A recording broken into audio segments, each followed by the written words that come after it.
questions from the people here. I'll just go down and I'll have like the microphone to you guys so everybody can hear you. And we'll be like that. I'll introduce myself first. I am Doug Walker, also known as that guy with the glasses. I have shows like Ask That Guy with the Glasses, video game confessions, bum reviews, and probably the best known Nostalgia Critic. Applaud! I'm Ash, I scream fuck on the internet. I'm Lankara from Comics in 5 Panels. And that's it.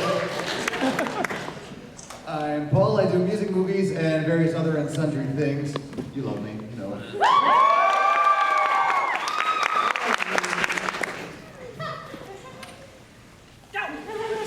I'm Elisa, I'm on Team Nostalgia Chick, I do vampires. I'm Nella, I'm also on Team Nostalgia Chick, and I do 50 Shades of Green. I'm Lindsay, and I do a very poor job of being a female version of Doug.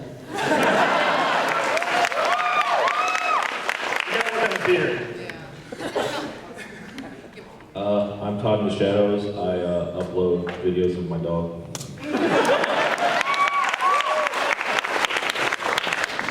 I'm Kyle, I do a show called Browse Held High, in which I talk about things.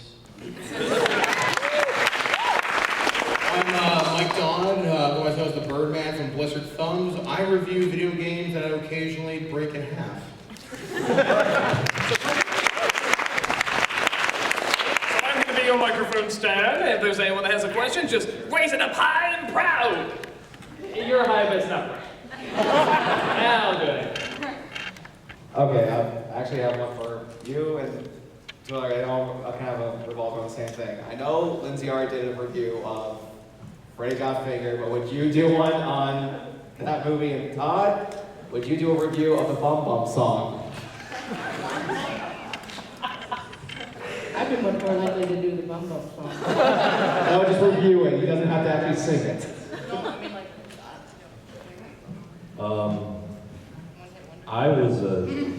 I did watch a lot of the Tom Green show. Even at the time, I thought the Bum Bum song was awful. So it was still number one on TRL for a second. I remember it hitting number 1 on TRL. I remember this distinctly. I'm not sure what there is to say about it. He's singing about his butt. Well, when I do Freddy Got Fingered, they did it so well. What else can you say about it? So, I mean, I don't know. Probably not, but you never know. Suddenly, great ideas come to my head, which is very rare for me. Maybe I will. It would work better with your new format. Let's see. There's someone down here. Yes. So, in the way. It's one for you. Why did you choose General Zod as being your crazy character? Because I look like him. What Zod is awesome. Sorry. Wait, who's telling me the one where like they have the picture of the new Zod from Man of Steel and it's like a picture of Waldo and he's shouting, I will find him! Let's see, let's do this one. This is for Lankara. I know you don't like Garth Ennis, so are you gonna ever review Punisher vs. Marvel Universe? I like Garth Ennis, but I really hate Temple. Which one? Punisher versus the Marvel Universe? Oh, Punisher vs. Marvel. I thought about it. It's just so blah. But I do kind of want to review it at some point, just to show, behold the pointlessness. Awesome, close. We got it, let's go down here. See. I really like how like the anniversary specials and also with the return of the nostalgia crate, like everything got like really intense and like emotionally gripping and like I teared up at some of the more serious parts. I was just curious, like if you had that as an intention all along, like to mix comedy with the serious, you know what I mean? No, it's supposed to all be serious. No, I mean, it's mixing comedy with kick-ass, that was pure comedy, and then as each one went along, it's sort of like, well, what can we get away with drama, so we just sort of mished and mashed with that. So yeah, that was definitely intended. I'm glad most people realize that. Let's go all the way in the back, I'm the red. Hey, this is a quick one. I have come into possession of a delightfully terrible comic book. And I was wondering how one goes about donating to the Drive Lewis Insane. I mean, that's how First you have to say about that. Well, if you have it here, you can just give it to me. But otherwise, here's the thing, I actually have like a huge backlog of emails I need to go through, but usually the best way is to email me and usually like say the title of it in there, and that will usually catch my interest to read it and then say, hey, you can send it to my P.O. box. So it's really as simple as that. I don't make the P.O. box public because otherwise everyone would dump all of their comics on me, and that would be bad. I don't have space for that. What? This is Kyle. What? Are you going to do another Shakespeare film? I actually had ideas to do a Shakespeare month.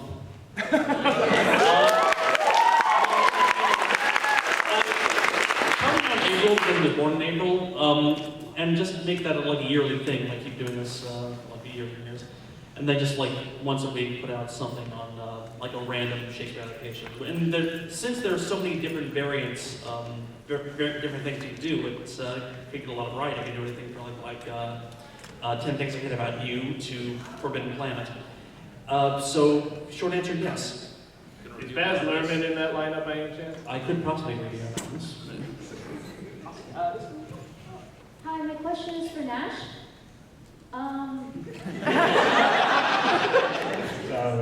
Okay. Out of all the stories that you featured on What the Fuck Is Wrong With You, what would you say is the most what the fuck?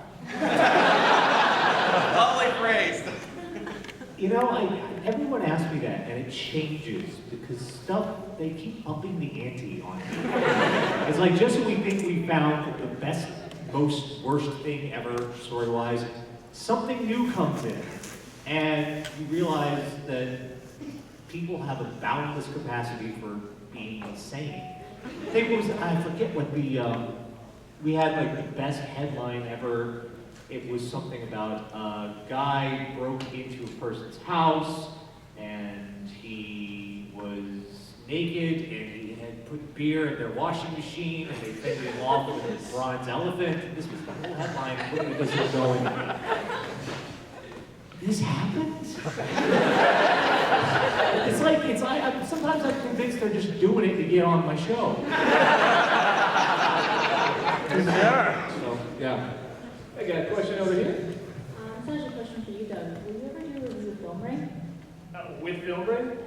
All the crossovers for me anyway, it has to be something that I feel we can both do and like, hey, this is like perfect for the both of us. And I haven't found one necessarily with him, so if something comes up like, hey, this would be a great project, we'll do it, but we're not like trying to force it or anything. So nothing's planned, but you never know, something might open up. Let's see, let's do you, sir.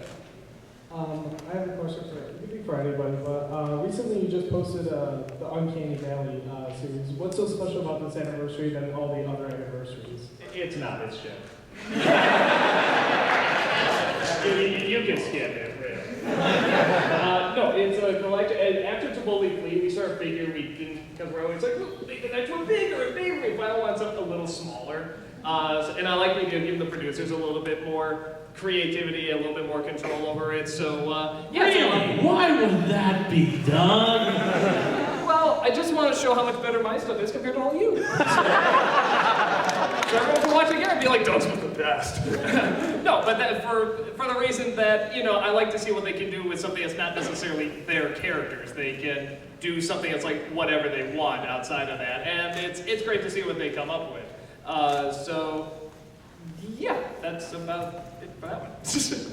Let's see who we got here. Yes, Mini Paul. Hi. Since you brought the nostalgia critic character back, Have you seen this, Paul? I know.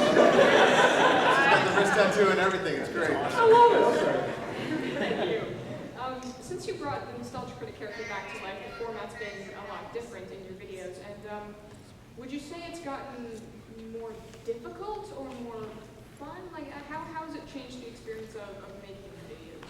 It's definitely more work, but it's more fun too, because you're allowed to, you have more time, so you can sort of think of the jokes a little better, you can be more creative because you have more of a staff now, and you have other people you can act with, and you can do storylines or not storylines. It's just when you have much more time, it creates that energy for you as well. I mean, the week thing was great and it was a rush, but there's so many jokes, it's like, I wish I could do that, I wish I could, but you know, we couldn't because it had to have it out in the week. So no, it's great. It's, I guess, a touch harder, but for the most part, it's still Really, really nice. Is that sci-fi guy back there? No. Get up here!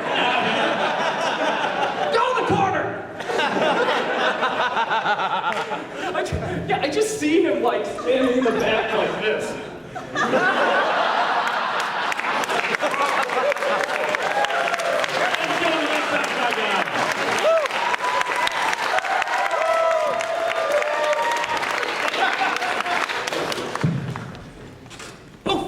Okay, do you?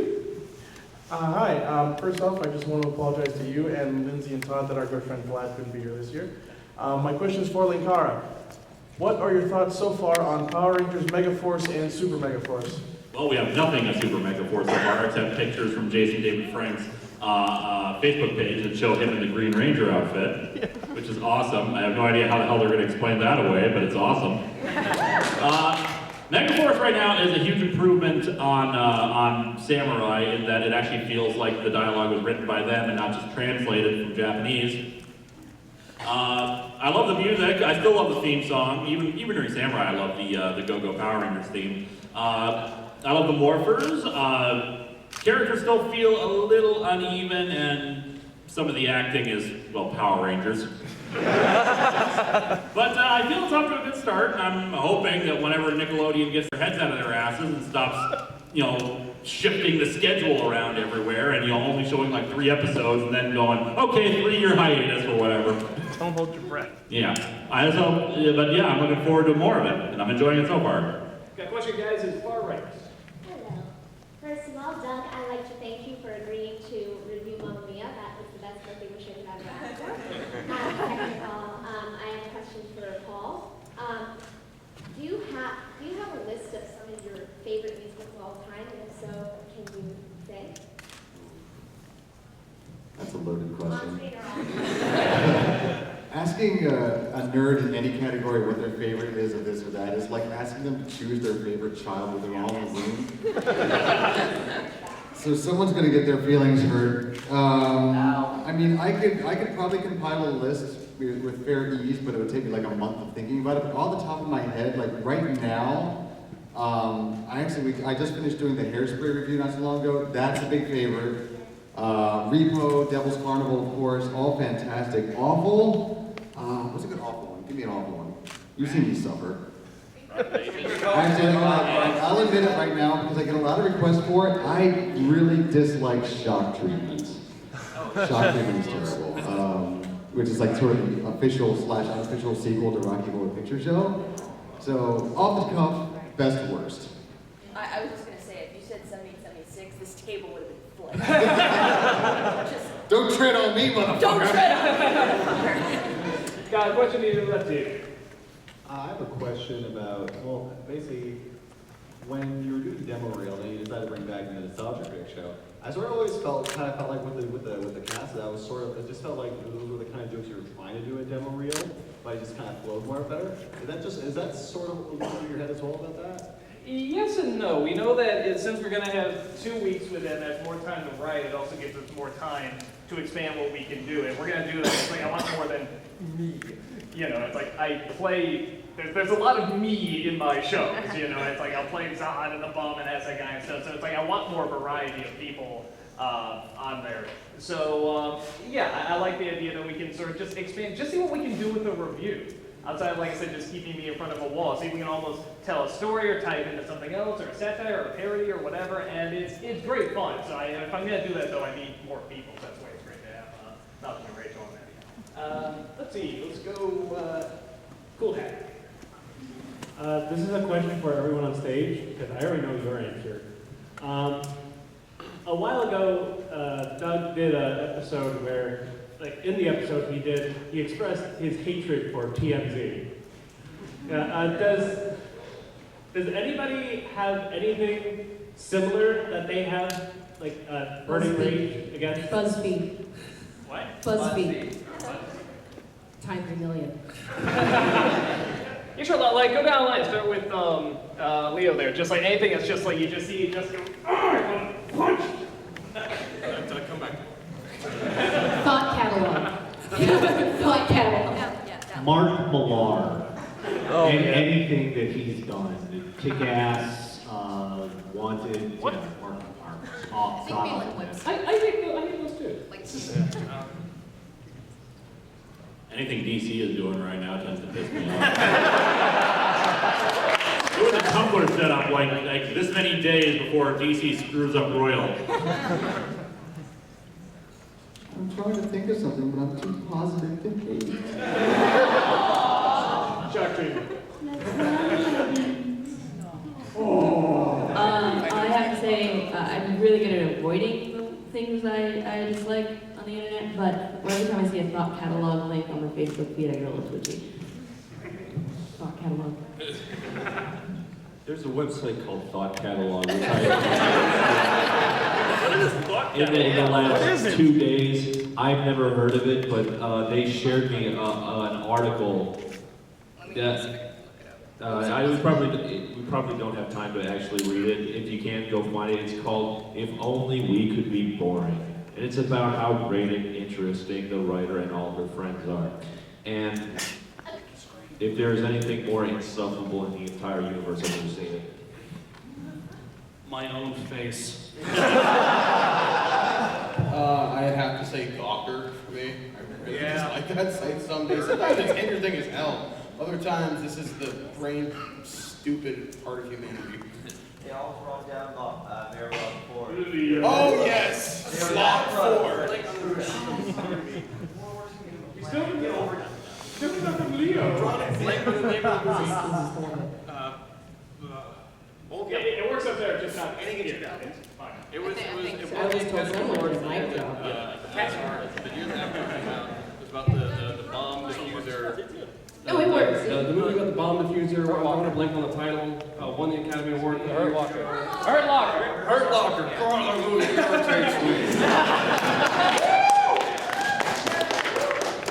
I hate that movie. Okay, guys, what you guys throw up here?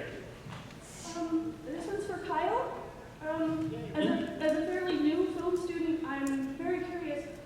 What inspired you to go to film school? Boredom. Because I respect the medium, I like its power, I like its ubiquitousness, I like its versatility, and because I decided that if I was going to be obsessed with something, I might as well actually know how to be part of it. So, front row here. My question's for Linkara. So? I remember you said in a couple of your videos that you're a big fan of the musical Into the Woods, and I was wondering what your thoughts were on the news of the upcoming movie.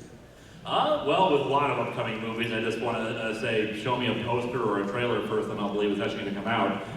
But I would love to see an Into the Woods movie because I love the musical, and I think it actually is a very theatrical kind of thing. I mean, it's a theater play. I mean, what's technically the word for like film? Cinematic? Cinematic, that's it. It's a very cinematic kind of story, and I think it would work very well. And I'm just afraid they're going to cut out a whole bunch of them, add a bunch of stupid crap. But I'm cautiously optimistic. Cast Johnny Depp. As a wolf. That's perfect. Johnny Depp did this.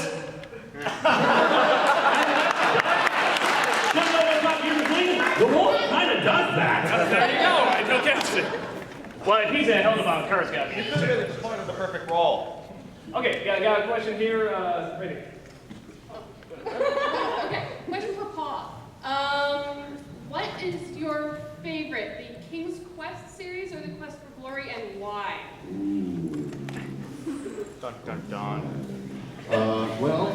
On the plus side for Quest for Glory, there are no talking owls.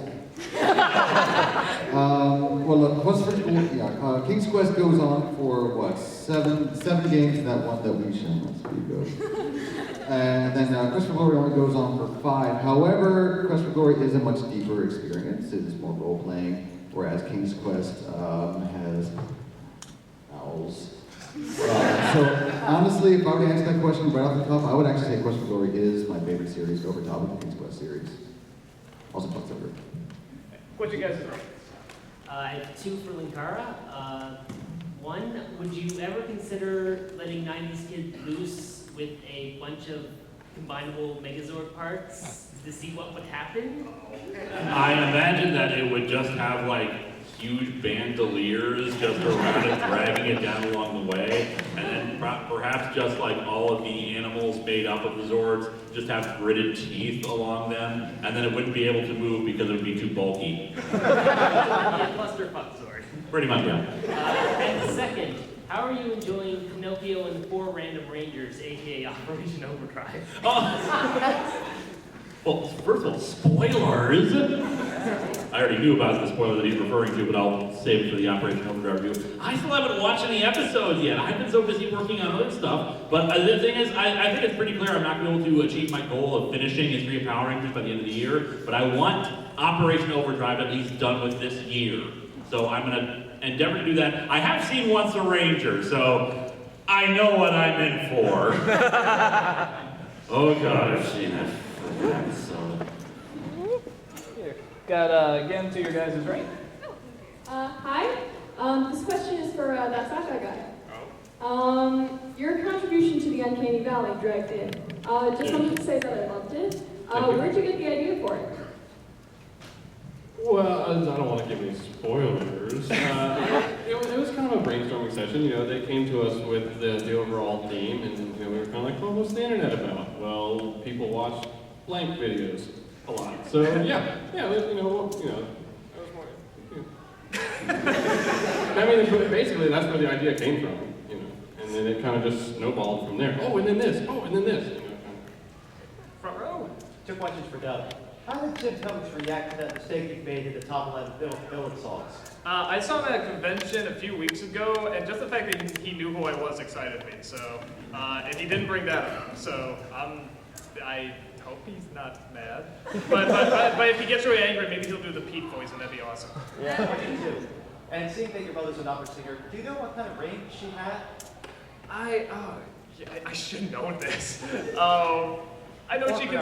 I know she can do like yeah. So whatever tone or range you have to have for that, I'm really. It's like anyone that really knows singing knows it's like I have a voice, but it's not very controlled. Like hitting the notes and the pitch is not always great, but there is a voice there. I haven't had like a ton of training, I should say. Well, at least you had some training.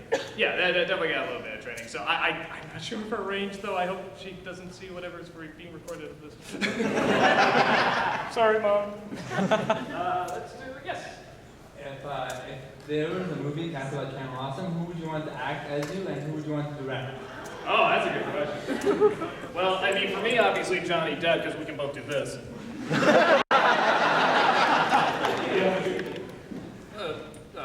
I don't know. Chris Hemsworth. James Baby. It's like we bring you up here and every answer, I don't know. Pass. Next.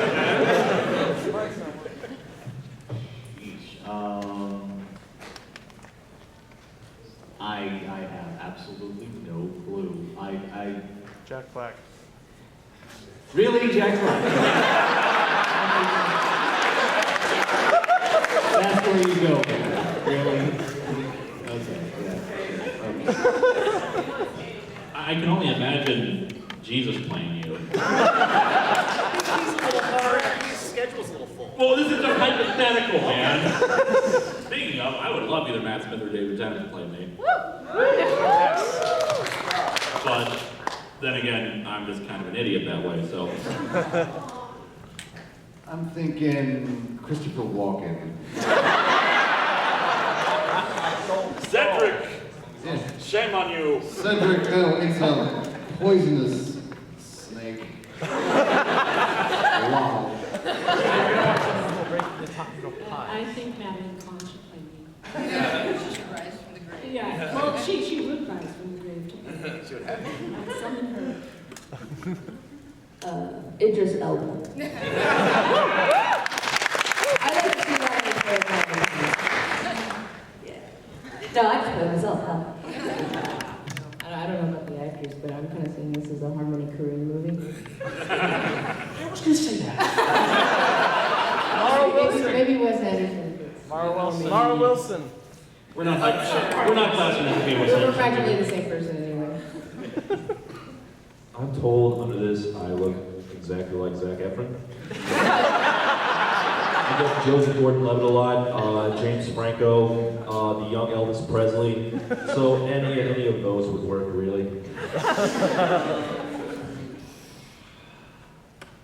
Boutros Ghali. I don't know.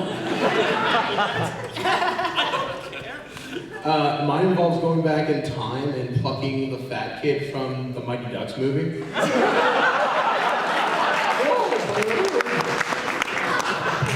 guys are left in the back. Yeah, I got a question for everyone.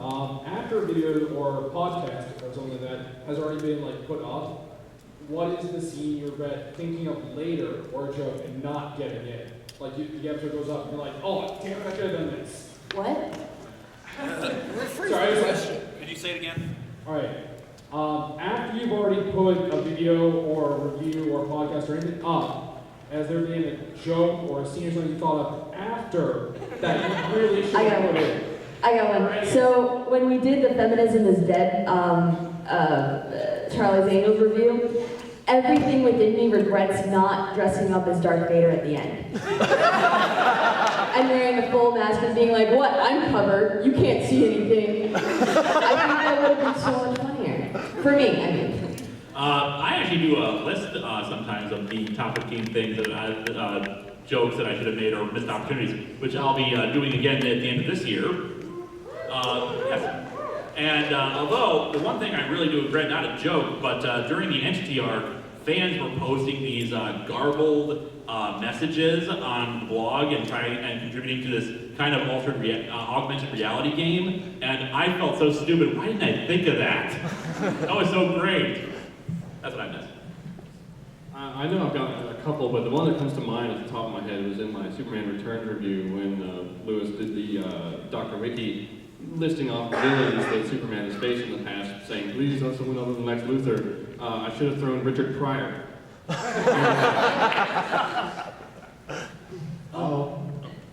Yeah, there's always something I missed. But the weird thing about mine is normally with the live show, I've got a chat room going, and if I miss something, they pick it up, so we immediately repeat it. But when it comes to my scripted stuff, I miss something, but it doesn't really bug me. But then you go to the comment section, and 10 people say the same damn thing about what got missed, and I'm like, you guys aren't even reading each other.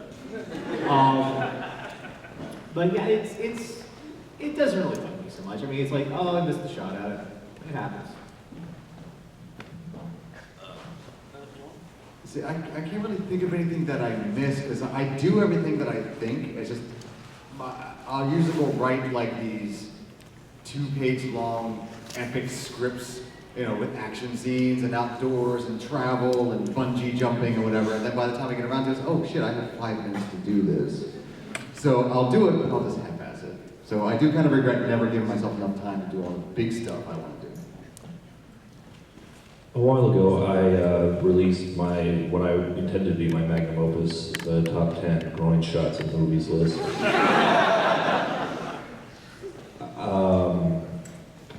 Someone pointed out to me that I forgot to include the one from Who Framed Roger Rabbit, where Eddie Valiant ball kicks a weasel into some dip. And now I can't even watch that video anymore. For me, it's usually research-based because, like, with what I do, I just label research, and usually I just find out something so long after the fact that I just really, really wish I included it in the video. Like, the big one for me is Jerry. If you haven't seen the video, Jerry is a movie about 2 guys walking through the desert, and then one of them dies, and that's it. It wasn't until years after. It wasn't until years after I made that review that I found out that the actual inspiration for Jerry was Lara Croft Tomb Raider. Because Gus Van Sant knew nothing about video games, obviously. He asked like one of his interns just to borrow a game, and he started playing Tomb Raider. And in Tomb Raider, there are long stretches of just third-person views where you see Lara Croft running from behind, walking through various poorly detailed landscapes. And he thought, you know what, I want to simulate this on film. And so he made a movie which is nothing but these 2 guys just seeing every step they take through a desert as they slowly die. I wish I knew that when I made the video. It's just so bad. That's my bad regret, certainly. Since I don't script most of my stuff, I just literally go off the cuff. Sometimes I feel bad when I don't include like a story that I really want to tell. And sometimes I find a way to work it back in later, but other times I'll finish the recording, I'm thinking, fuck, I forgot that.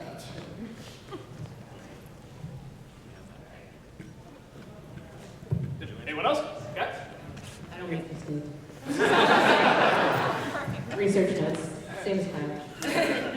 For me, it's just pronouncing the avatar. Spelling, I mean.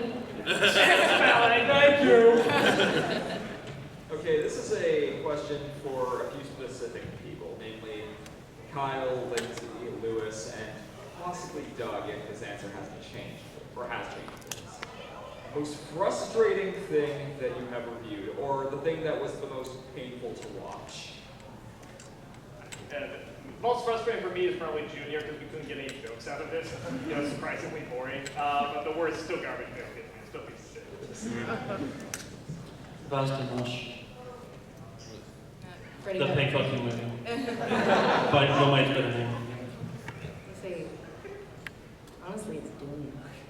I've never been able to get through it all the way sober. I think that really came through in the reviews. The spice. Which is why I put it down.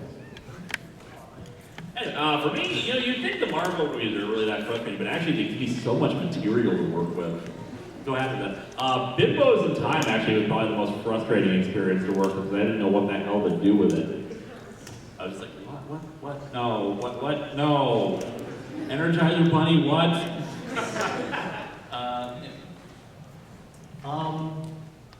I think honestly for me, Crawl was really, really difficult. It just, sometimes it's just hard to get going. And that one, with all sorts of stuff going on with me, I struggle really to find an angle for it. And sometimes, you can't go over, you just go through, which was how I had to do it. But yeah, that one was rough. That took a long time. Star Wars Holiday Special. Should I end also all those Disney sequels we had to watch? God. We watched every single one. All of them. I think I said this at many Q&As, but she made me watch Fox and the Hound too, and that if I had made that list, it would have gone right to number one. Like, she made me. Yes. Most frustrating thing for me, if you guys are familiar with a PS3 game called Naughty Bear, this game. Oh my God. Although I may have a new one now, I'm trying to review this probably for Tuesday or Wednesday. The Terminator Dawn of Fate. I can't get through it. Okay, right from here, or right beside you. For Lindsay and Lisa mostly, what's your favorite movie that either accurately or just awesomely portrays women's experiences? I'm sorry, can you say that again? Yeah, what's your favorite movie that accurately or just in a really awesome way portrays women's experiences? Like in general, we reviewed. Just in Okay, general. okay, wait. Did you have something? Mean Girls. Mean Girls, that's it. Mean Girls, yeah. Can't sit with us. Stop trying to make it catch.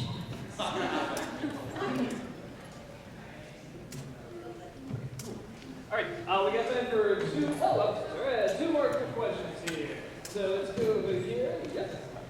This is a question for Kyle, and I was wondering, what would you say is the weirdest movie you've reviewed? That I reviewed? Garbage Humper. Oh God. Maybe Sweet Movie. If only because I can't answer this. I'm on a time limit. I can't answer this. Pass. You can answer for me. Freddie got fingered? Easy answer. All right, last question here, front row. Hi, this is for everyone. Who is that one artist, actor, musician, composer, whatever, that just makes you cringe? Pass. that just bothers you. Johnny Depp immediately. I saw Lone Ranger. It was horrible.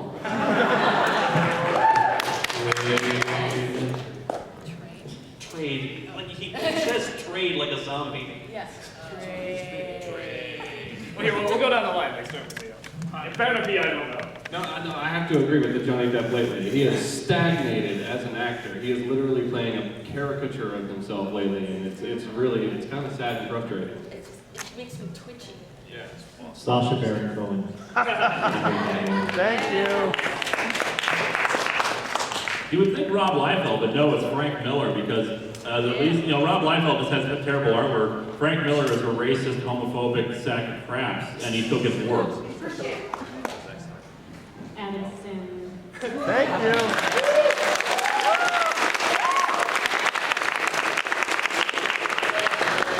I don't need to say why, right? Nope. Nope. I guess Zack Snyder. Like, I feel like I get more angry at trends than people, except for Michael Bay. But I kind of love-hate Michael Bay. I have like a hate crush on Michael Bay. For me, it's not anyone new. It's former frontman of Chicago, Peter Cetera. His voice just makes my brain leak out my ears. I just can't stand him. Me. For movies, I can't stand Tim Burton anymore. I'm sorry, I think Nightmare Before Christmas sucks. For video games, pardon? What? Oh. For video games, I'm getting sick of Call of Duty. It's the same goddamn game every year. But now they have the ball. And for me, I don't know why, just particularly, I don't know, he's like a person, he could be very nice, but I despise Kevin Costner's acting. Every time I see him, I just want to go, emote! Do something, God! I love you, Doug. Guys, that's about it for the Q&A. We have Brenta Floss is coming in here, as well as Dan. Don't rush the stage because we have to get out of here. But you may be out. You may be. All right, we're going to go out there. We'll talk to some people out there, maybe sign a few autographs. But otherwise, just don't come up to us right here because we need to clear the room. Oh, let's get some. Yeah, Mara Wilson and I are going to be downstairs if you want to come sign stuff and talk to us. Cool. Thank you. And other Thank you, people. everyone, for coming out here.